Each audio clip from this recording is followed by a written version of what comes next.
In 2027, the Calgary Flames will be moving to a new arena. As we await the building's opening, we can look to other cities to see what to expect. First up, Edmonton. Rogers Place opened in September 2016 to replace Rexall Place, located just to the northeast. Rogers Place is located off 104th Avenue and forms the centerpiece of what's known as Ice District. The main public space in Ice District is a public plaza located south of the arena, just south of 104th Avenue. It provides access to Rogers Place via escalator and stairs, as well as proximity to the JW Marriott Hotel, a couple office towers, and a bar and restaurant complex.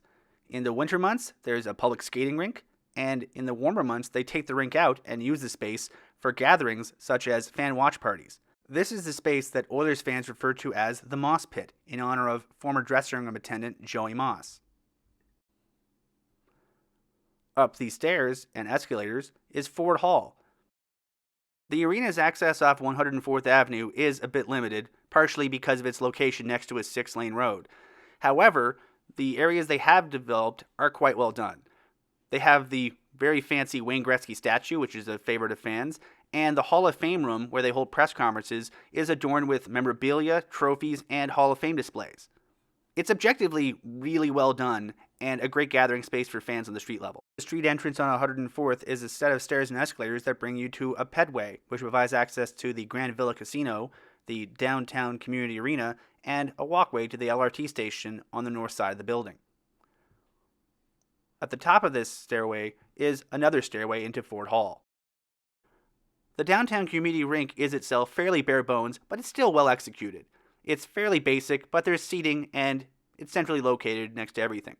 On the north side of the building, there's an LRT station and some parking. There's not a lot of activation here, but they put a lot of their eggs into the 104th Avenue basket. Once you get into the Ford Hall Plaza, there is a fan store with a really cool mural and an entranceway into the main hall. The main hall itself is quite excellently done. There's high ceilings, good lighting, wide open spaces, and a really cool mural by an indigenous artist named Alex Janvier. As you can see, there's a ton of space. Ford Hall itself is a very clever workaround to the challenges posed by the geography in the area. 104th Avenue is, again, a 6-lane road, but Ford Hall pushes the activity a level up and provides a big, controllable open setting for fans and use for events. Courtesy the city of Edmonton, here's a clearer full view of Ironfoot Place by Indigenous artist Alex Janvier. Here in the lower bowl, you can get a sense of the space of the building. Compared to the Saddledome and older arenas, Rogers Place's slope in the lower bowl is less, spacing things out a bit. It provides a little bit more comfort in the lower bowl, but it has the downside of pushing everything out a little bit and making the space a little bit more cavernous, especially when you get to the upper levels. However, as you see, the 3 levels of seats are fairly well done. It's essentially big lower bowl, suites and special seating in the middle, and then a smaller upper bowl. The seats themselves are quite nice, and the Jumbotron is quite nice and modern.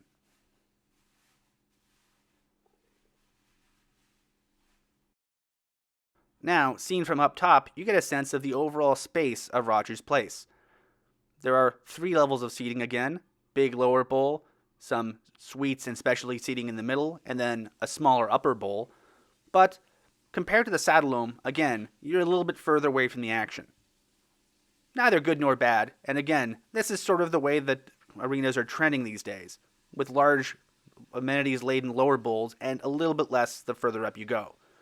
But as you see, it's pretty well done. The layout's very clean, there's not a lot of things stacked on top of each other, and there's a clear demarcation between sections.